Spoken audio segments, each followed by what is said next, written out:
Merry Christmas kay ti December 2 na, ma'am.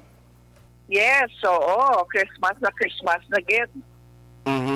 Anyway, anong latest naman on the data kag official nga record ya sang EOC in terms of the 3 days vaccination drive ining Bakunahan, bayanihan Bakunahan, kumusta pilagin ang official nga record naton sa EOC?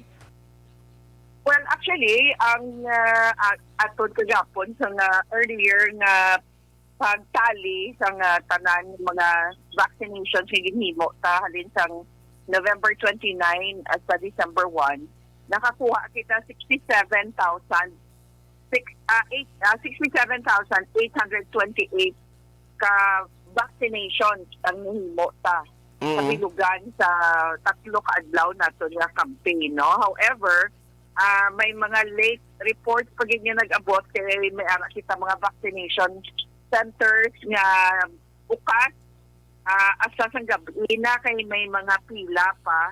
At the same time, isip namon ang ara pagin sa aton 24-hour vaccination center.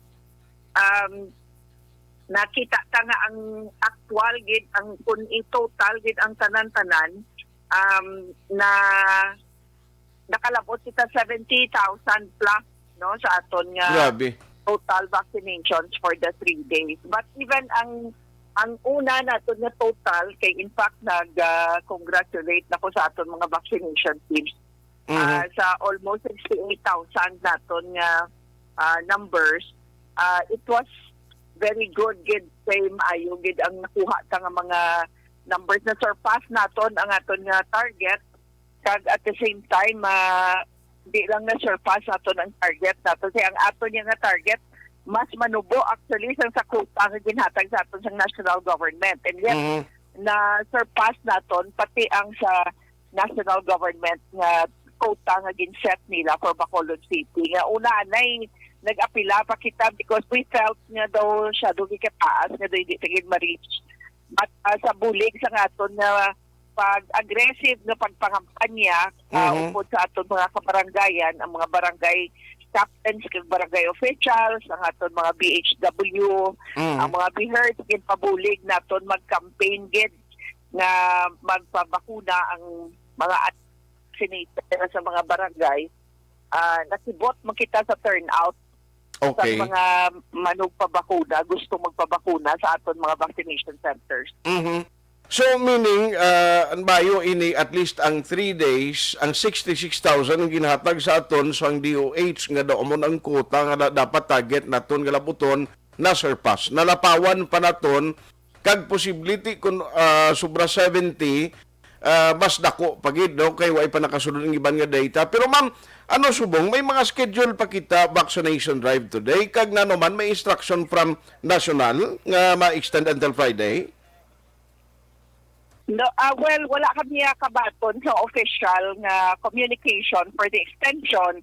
However, may ara man kita gyapon mga bukas nga mga vaccination centers as of today. Although may ara kita mga vaccination sites nga gin schedule naton for rest ang aton nga mga puway, ang aton nga mga vaccination teams kay dugid sila kakapoy ang from 6 o'clock kabalo ka nga to ng mga vaccination teams actually action art 6 o'clock pala na sa aga sang ining aton 3-day vaccination program. Alas 6 ara na sila sa aton cold chain facility para mag-withdraw sa mga vaccine. Okay. Preparar pa na nila kay may iba nga mga bakuna kinanglan ginatimpla pa pareho na sang Pfizer, no, kag ang Sputnik, may mga preparations pa na ginahimo antes mo dalon sa mga vaccination sites. So, alas 6 ready na sila kag ang iban sa ila gabi na mapauli kung ara pa ang mga gusto magpabakuna. At the same time, nagatindog na sila bilog na adlaw, action art, no, naton ng mga vaccinators. Wain alo sila gapungko late na nagano. So sa tatlo ka adlaw nga sige-sige daw nag-ayo din sila nga sado sila kakapoy. Yung tagaan ta sila break Ang SM, for example, wala sang Vaccination, vaccination subong kaadlaw kag sa buwas, pero mabalik sila Sabado kag Domingo naman. Okay. Sige naman. So, ang iba sa mga vaccination centers, bukas na gyapon mga 24 hours nga vaccination, amuman bukas man. So, may ara gyapon ang mga gusto nga wala nakaabot kag gusto magpabakuna, or ang mga iba nga due na sila magpa-booster or due ang ilang second dose, ara gyapon ang aton mga vaccination centers nga edad. Okay. Now, so may available pa kita nga vaccine subong sa cold room facility after sa 3 days vaccination drive? Yes, kompleto kita gyapon sa aton mga vaccines. May inventory kita sa vaccines. Plus, sige man abot ang in-order ni Mayor Ping nga mga bakuna. So, kompleto. Wala kita sang kulang kung ang pag-aistoryahan ang pack lang sang vaccines. No, kompleto ang mga brands naton. Sa mga barangays, Sa Pfizer para yes, ma'am. sa aton nga mga minors, may ara kita Moderna para sa mga booster dose. And halos tanan nga vaccine brands, kompleto pa kita. Aha. So with the 68 or make it 70,000 no in 3 days nga vaccination, pila na lang ka percent sa target herd immunity ang nalabuton ta o kung nalabot na ni Sabong? Gina-consolidate naton subong ang record. At the same time, gina-reconcile naton sa iyaman nga records ng DOH. No? Hindi kita gusto nga ang aton nga numbers magalain sa aton official numbers. Kasi ang DOH may ara gid sila man nga may tali man sila kada naganipot sila ga inspection, naga-monitor. In fact, during the 3-day vaccination program, ari diri ang aton regional director ng DOH, director sa bakuna sa Bacolod sa aton 24-hour vaccination site, no?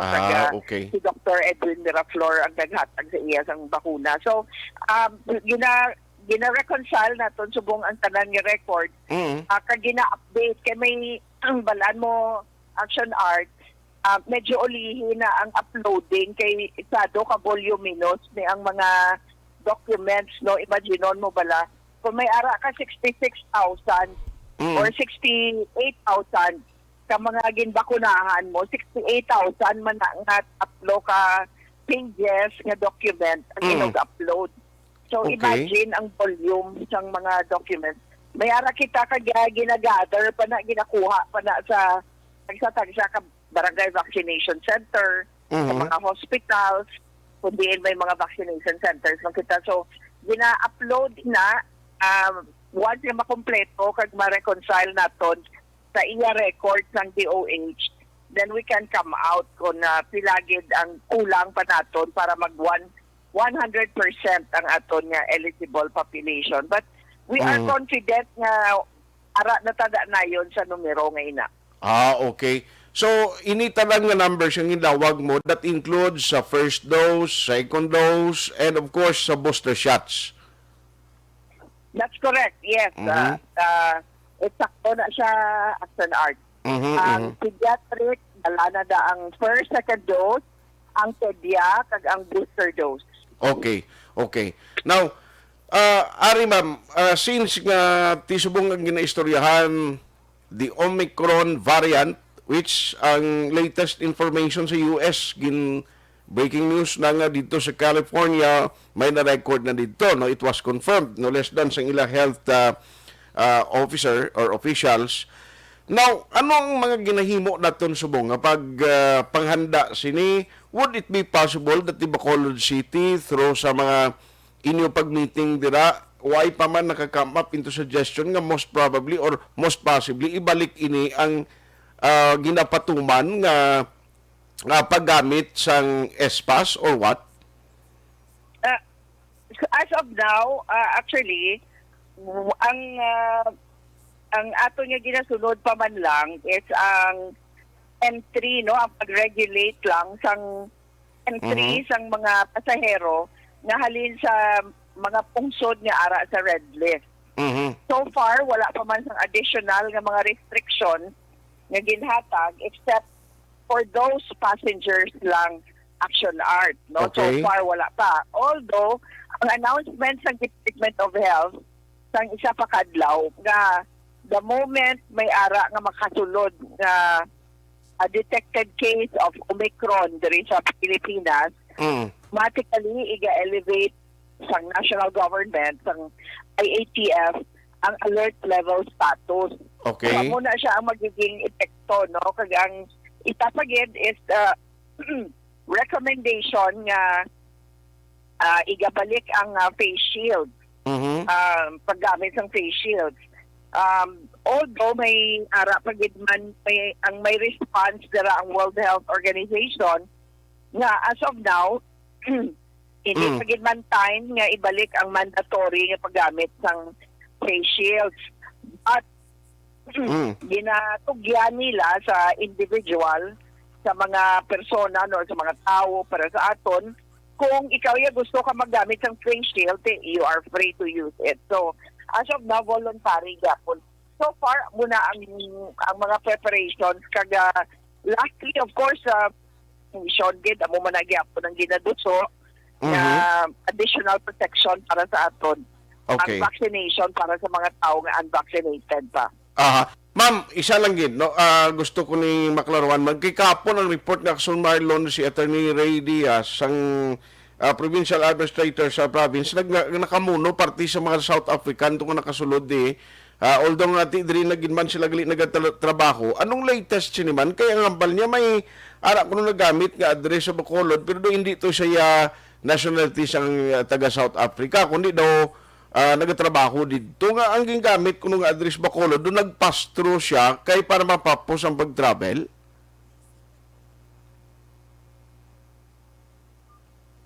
Ay nautod. Alas 9:02. Action Radio Philippine Standard Time. Oy, good morning lang kay paring Raymond Alarcon Sagal Jr. Ma'am, sorry gid na utod ang aton linya. Siling ko ma'am, ano ni siya man? I don't know kung nakuha mo kay na point ko nga gin-raise.